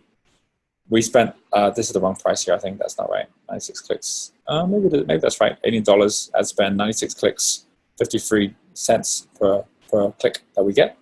So you think, well, if you're spending that's just a little bit of clicks on that one. This is a bigger one. This is like a lead magnet going through across all of Facebook. $1,700 we spent last week. Got 1,985 clicks. So it's like 90 cents per click. We're not even asking them to buy something. We just want them to read our guide. And we're willing to spend 1,700 to get them to read the guide. We got 329 out of 1,900. So think, they clicked. They're going to get this for free. And we still only got 329 downloads, right? We still only got like 20% who actually even downloaded it. So don't expect everyone's going to buy from you. Like we got only 20% of people getting something for free, and 80% don't even want the free one, right? But that still works out at $5 per new lead, right? So it costs us $5 for a new lead. And we just consistently are just like, let's just keep increasing that as we go, because it's costing us $5. But then what happens is we then basically then say, we'll spend another 1,700 now going back to the people who downloaded, right? We're going back to those people now, and we're saying you downloaded this, and we do it on Google as well. So you download it, and so now that you've downloaded, so you can see here the e-guide, we do have some videos that come off the back of the e-guide. So they get the e-guide, they can subscribe to the videos, they get the emails, you can see 4 people out of the 337 decided to buy. So they gave us $567 back, but we spent 1,800, right? So we're out of the money right now. Google, we did the same thing. Like, we're testing on Google now. We spent $900 on there. No one bought off through that. There were 120 leads. And then we retarget them, right? These are all retargeted ads. So we spent $1,995 more than we spent on the leads, just going back to these people, right? Just the people that actually were the leads. And we got 45 sales from these people. So they read the e-guide, and then 15% of those people then bought from us. And that's like, what, 7,700? So now we're in the money, right? Now we're making money here, right? And then from there, we then also, because we're testing on Google, like we haven't got a high race yet. We're $600. We've got $1,000 there. So you can see we spent 5,000, which is quite a lot to spend in 1 week. We made 9,000, right? So if we go back a few weeks, you'll see here that this shows us week on week since the beginning of September, how much we actually generated, how much we spent. So we were spending 2,000 there. We were making 6,600. We spent 3,000, spent 7, made 7.5. Spent 3,000, made 8. Spent 3,700, made 8.7. Spent 4,700, made 12,000. If you do 12,000 a week with 50 weeks of the year, that's $500,000 in revenue you're making, right? Just from this little chain of ads. So they add up very quickly. 4,700, we paid a little bit more. We went down in sales. And we were like, okay, so why did that happen? So we're actually, again, not optimizing as well. 4,900, we went up. Our sales didn't really change. 5,300, again, our sales haven't really changed. So we're looking at this, okay, so something's like, our cost, our return on average spend has gone down, but we're still in profit, right? From where we are, so we're going to keep on experimenting and growing, and then we'll find the formulas of what works, and the thing will take off again, right? And then we'll be up to 15, up to 20,000 a week. And our goal is to do that, is to get to 20,000 a week by the end of the year. And so we just keep on rolling this until we get there. But as long as you're always positive, you go for another week, But if you stop doing it, right, then you actually miss out on all this revenue that you'd otherwise be making. And it really is about actually taking it step by step, but following that process as you go through it as well. So let's say on something like this, at the moment, now let's imagine we wanted to have some kind of a travel pack, right? So I'm looking for some, let's say, medical travel pack, okay? And so medical travel pack, this is what happens. Things pop up straight away. Like, people already are sharing things, and you can see here, travel medical kit, there's a checklist here. This here is an ad that someone put in here. So I'm not getting many ads up here, right, of people that are actually posting things at the moment, but you definitely could find them. If you were to say, let's actually have a look and see. If I go and look for a landing page, would there be landing pages out there? Let's have a look on the images. So here are people that have got different images, right, which are related to medical, right? So they've actually got different things already where you actually can go and have a look. What are they actually posting, right? Like what are the actual landing pages that people are actually doing to get responses? And you can actually go and have a look and see what they do, the way they do it as well. But the good news is, like this one, like multi-purpose marketing and so on, you're seeing all the different things that they're actually doing as they go. And of course, both lead pages and ClickFunnels do this really well. I'll go to lead pages with another example where they will already have all these different examples. If I go, is there a lead pages, medical example? I'm just going to have a look. So these lead pages here, have a look down here, inspiring landing page examples. Looks like medical is in there as well. And let's just go ahead and here and see if there's any. So what's really powerful? Let's go. This is actually a good link, so I'm going to give you this one. What's really powerful about this is that you're going and seeing what other people already are doing to create really, really strong pages, so that you're not missing when people actually come to your page, right? Which is really, really important. So you can see lots of different examples that you can actually use here to actually set everything up for you. I want to just give you this link too. And then the key thing here is to say, let me just get this one. The key thing here is to say, all right, like in terms of actually, so these are all the examples right here. I'll drop this in here as well. Key thing is, first of all, knowing that when you're going out to do something which is like a guide or a free sample, you want to first of all take your existing list of people and put it up as a custom audience. So you go, okay, Facebook, create a custom audience in Facebook, right? And it's very simple, right? Facebook makes it easy because they want you to do this. You're taking your email address, you're putting it onto Facebook. Facebook will then say, right, we're going to market directly to those people. The moment you have custom audiences, it allows you to retarget. So you can take all the people that actually are coming to your page. When you are then saying, I want to get to people just like these people, right? Like the people that are actually coming to me already, well, then you can actually say, now I'm going to get myself a lookalike audience, right? So how to create a lookalike audience is basically where you've uploaded your list. Facebook's figured out what's their demographics because they're smart like that. They'll then basically say, all right, you want a lookalike audience? We're going to go and show you how many people, like how big your audience size is, what countries they're going to be, and they'll go and find exactly the people just like the ones already buying from you, right? And so now they're getting targeted by you. And you're not targeting them with an ad which is saying, buy our product.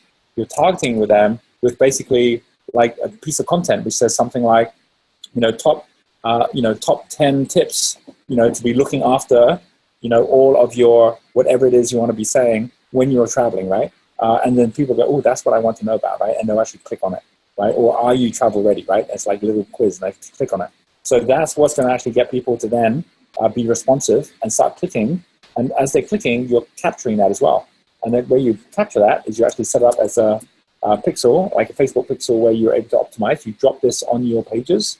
So I'm saying this because your team should be able to do this, where they drop onto your page the Facebook pixel, which means that anyone goes to the page. Facebook now knows they've been to your page. You can then retarget them and say to all those people, like, here's the ad now of the actual purchase. So after they've actually downloaded the guide, like you see we did it, or downloaded like a gift of some sort, 20, get your, £30 gift voucher, directly for, travel pack. Like all these different things are ways that you actually are able to incentivize people to do something because they're getting something for free and you're not asking for money yet. And then once they actually go ahead and do that, then you then basically use exactly the same tools to then deliver to your page. And then on your page, let me just put this down here. And then the key thing is that on your page, it has to be a responsive site. And I think we went through this already last time, where you are like super clear. So this is pretty clear. So the most common issues experienced by travelers board, stops, blah, blah, it's like a movelet. It doesn't tell you a lot. It tells you a little bit, but not that much, right? So it looks like the main thing you're talking about here is diarrhea, right? Or cystitis, right? Or contraception. So you've got them more and breaking it down here, right? It's like, okay. And I'm looking and saying, what is this thing? I want to see what this thing looks like. So you want to actually show an actual image of the actual product, right? So at the moment, I'm seeing lots of words. But I want to see the actual, like how big is this pack? Like what are the things that are inside it? What do they look like? So just to even just have the image of the product and what it looks like, right? If I was to look and say, I want to go look for medical pack, right? Let's go and have a look. Hey, I want to find medical travel pack, and you can see if all these ones that are here. If I go and look on Amazon, then here are all the Amazon ones: adventure medical kits, travel medical kits, and you can see all these ones that are on here at the moment. And if you go and have a look at it, see what it says, then you've got on here, there's a picture of it. You can see what's inside it, like what they're going to give you. It gives you, because Amazon knows this is what makes people buy stuff, is that you've actually got a way to see it. You can kind of go in and have a look and see what are all these things that are in here, right? And that's what people want to see, right? It's like, okay, that's what I'm buying. Otherwise, they're not going to buy. So really super important. And then you want the proof. So you want the problem, which is the problems here. The promise, which is we're going to actually be this one-stop shop in a really easy, how big is this pack? This looks like the size of the pack. I don't think it's that big, but that's what it looks like right now. So that's the only picture you got. So what does it actually look like? The product, which is like all the details of the product, and then the proof it actually works, which means you want to have some stories from people that actually are using it, and you're missing the proof at the moment, right, from all those people. So those are the pieces that actually make someone buy. And then the most important thing on any page like this is a really easy way to buy. Where's the buy now button? There's one buy now button here, but it's very small and it's off to the side. And then if I go looking, I can't find another one, right? So you're missing most of the people. If you drop Hotjar onto your page, you'll see what people do, right? Hotjar basically allows you to get heat maps, allows you to actually have a look and see what are people looking at, and records their visit to your site. And I bet you lots of people look at the top, scroll down, and then click off, because there's like nothing to do further down, and there's no way for them to buy, and then that's where you're really missing it, right? So just shift and experiment on using basically one of the platforms out there, like Pages, and then you're going to find it's way, way, way, way easier, or ClickFunnels, and it's way easier to then track and know exactly how many people or why they're not buying from you. But I can really see why they're not, right? And I've kind of explained it to you as well. So let's actually say if we were to go out there and do a better job of that, right? What would be the way that we would do that? And the real key is actually go and look for pages where they've actually got some kind of a medical kit, right? If I have to look for something like that, it goes into a medical landing page. You see there's like these kind of things that are out there, which actually are people explaining like what are the key elements and what is like here, like, you know, like little things, clicking them, these kind of things actually already are giving you like easy things that people get started as you go, right? I'll give you this link as well. And you can see all these things that pop up, make it easy for people to sign up for things, get things that come out of it as well, right? Okay, all right, enough of that. Let's go to the final sharing here, which is going to be related to this as well, because it's going to be hilarious. And it's going to be all about how does she do something like this when she's actually got her event, like when she's actually got a workshop, right? So same thing is about building trust before you ask. So everything that Ilaria does is perfect all the way up to the end. Because what she's doing is she's going through and saying, like, you know, let's take the first part. Like, let's actually put a bit of a plan together. Now we've got the plan. I can help you execute the plan. Like, here's the way to do it. So everyone's like, I want you to help me execute the plan. At that point, when you've got that, you're then going into this big thing where it's going to cost you $500, and you have no idea. Is the reason they're not going on because, number one, like, I'll actually give you the reasons, right? These will be the potential reasons at this point that someone's not doing it, right? They just don't trust it's going to work, right? They just don't trust it's going to work. So you don't know, right? Like, maybe it'll work, maybe it won't, right? They don't trust it's going to work. The second thing is that they actually do trust it's going to work, but it's too expensive, right? That's the second thing. You don't know. The third thing is that they don't think it's too expensive, but they can't afford it. Okay, so it might be that they think actually it's quite a good price, and but I can't pay for that because I don't have that kind of money. Or the fourth way is it could be that they actually do trust it. They don't think it's too expensive. They actually can afford it, but it's too difficult to sign up. I've got to go online. I've got to kind of find this website. I've got to then put my details in. I've got to put my payment card in. It's like, it's too much effort. And you have no idea when someone doesn't like, so you've got 99% of the people in the room, or 95% of people in the room, that you don't know why they didn't buy. So you always have to break up the steps so you don't have so many variables. So the first thing is by saying, okay, if you're interested in potentially working with me, then let's set up an actual call. Now, eventually, you can see how I do it. I say, if you're interested in working with me, stay behind. Everyone else goes. I've just got the people that stay behind. So I'm no longer, I can delete this first one. It's definitely not that they don't trust it and work, or so they wouldn't stay behind, right? Now that they stay behind, and in my case, in your case, you don't have to get them to stay behind. You can do that if you want to. Or you could actually like book appointments for each person. Either way, you're only left with people where it's the ones that actually trust it will work. If only one person actually books with you or stays behind, well, that's a clue you didn't do enough work on the trust. Then you've got to build the trust more in the event. But my guess is you'll probably have 60% of people that will stay behind and go, yeah, I do want to hear about this thing. So then you've got that group on board. And then from there, start by asking them, why did they stay behind? Like, they'll tell you, it's like, oh, because I really like what you said, and I really think that working with you could really help me for this reason, blah, blah. So they're reminding themselves and you why they stay behind, right? So there's no question that they actually see value in this. So then after you've gone through, it's like, well, here is the experience I want to give you. Here's how it's going to work. You can then really break it down. If I work with you, I'm going to do this, I'm going to do this, I'm going to do this. You don't want to explain all of that stuff with everybody because other people say, why is she selling me her stuff? I didn't even say she could sell to me. But you've now earned the trust of these people to then explain the whole step by step by step. And the people that are then listening to this are like, oh, okay, I get how that works. Right? So any questions? Like, oh, no questions. I even take one step at that point and say, well, who would do this if it was free? And all the hands go up, right? Because I just want to make sure everyone really gets that it's not about the, like I want to know that they know it's of value, right? So everyone's like, yes, we really, really want this. Now, once you've got that and you say, well, what I'm going to do is I'm going to give the price. And after going through the price, I'll get just those people that really see not just the value, but the value for money, to sit down with me, and I'll go through different payment options. So don't worry if you think maybe I can't afford it. Like, I have different ways you can pay. You can spread it out over time. You're obviously going to make more money anyway, because that's the whole point of me doing this with you. But I'll go through the price point and then go from there. And I don't just go, and here it is, $500.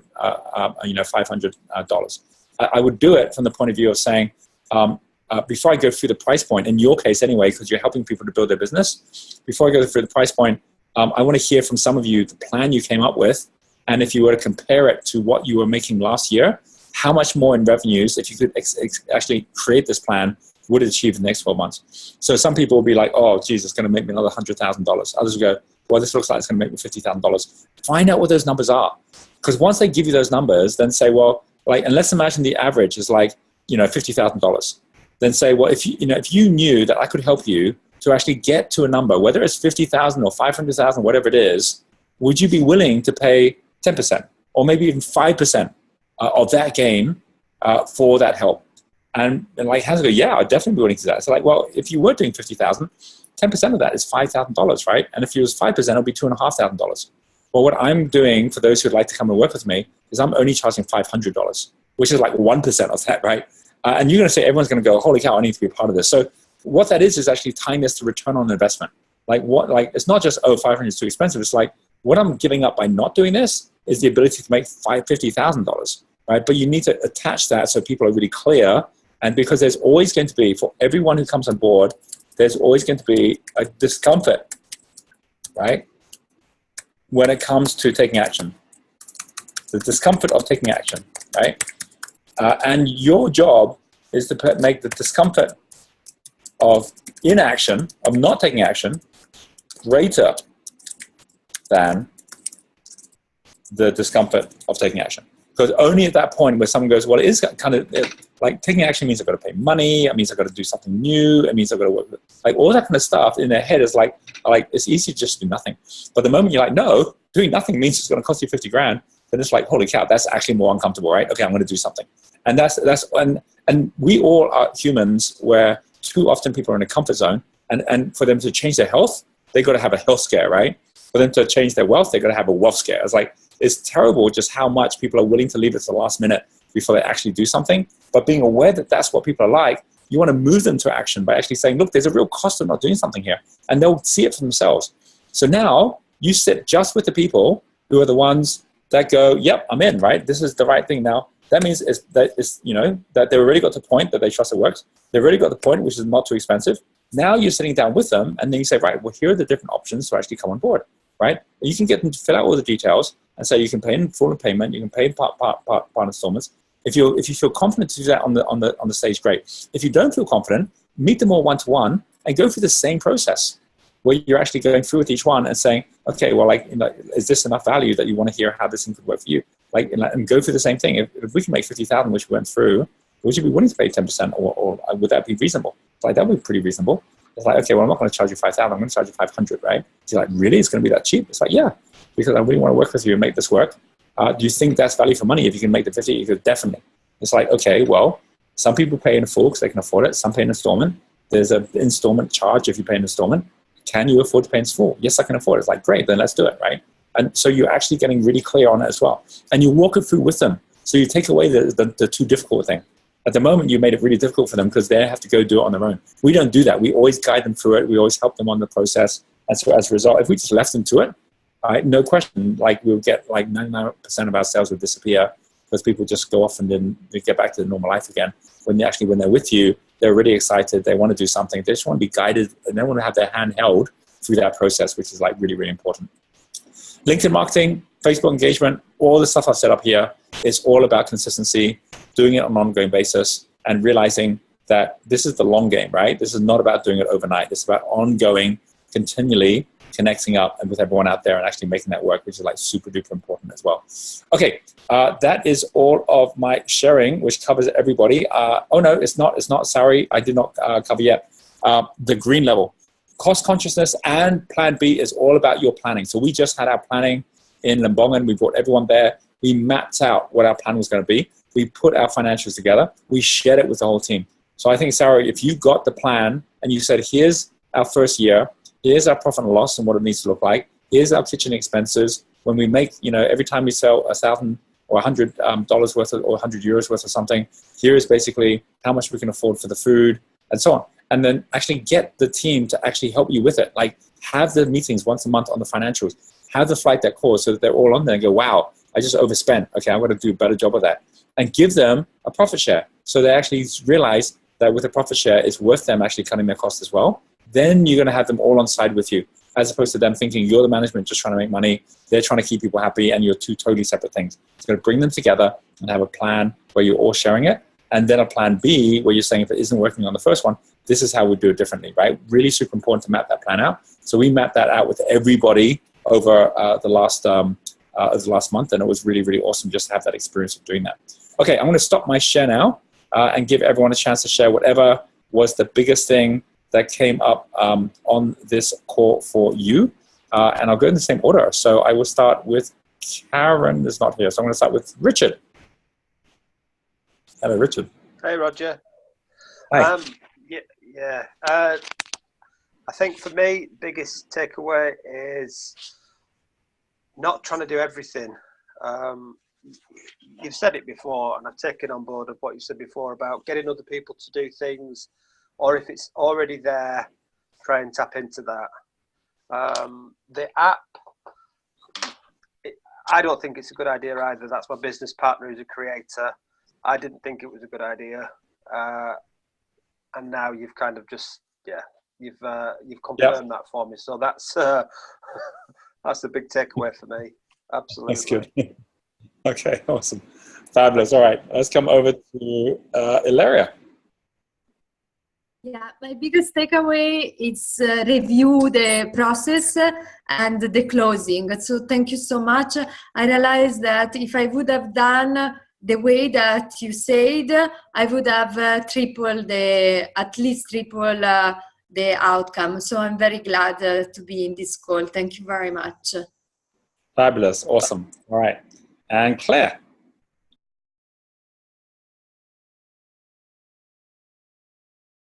There you go. You're on. Yeah, sorry, that was my fault initially. The reversal of having clarity, certainty, and then commitment, and then how to explain that to somebody who is opposed to your growth mindset. That was really useful with how to do that. I'm definitely going to implement that so that they feel like they're kind of also in control of the whole thing as well without really knowing. That's going to be really good. And if I may have another, it's the Mind Body app for bookings and things. I didn't know anything about that. So that's really useful for my other business.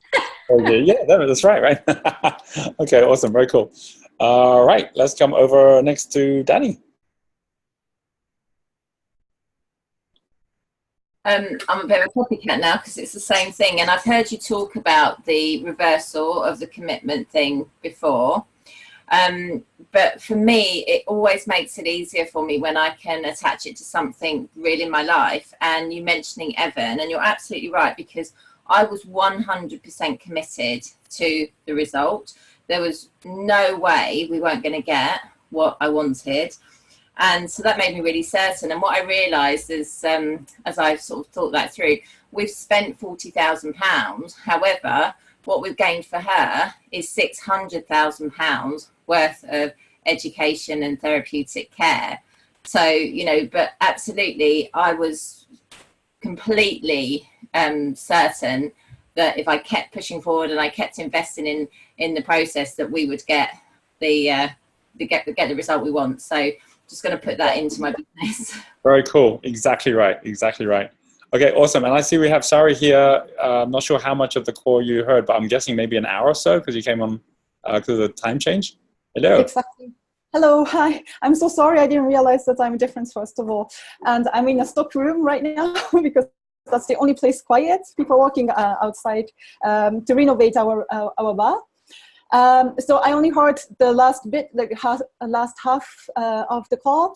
For me, I like the idea to share my projections with the team, which I haven't done so far. And maybe that's why people are just wanting to do their best, but then they're not thinking about the cost yet. So I will try to schedule that to the next few weeks. Fantastic. Very, very cool. Well, congratulations on getting it open. That's awesome. Thank you. That's really good. Okay, guys. Well, thank you so much. And it's been great just hearing all the updates, and look forward to seeing how all the promotions roll on our next call together. So we'll catch up with you all later. Bye-bye. See you all.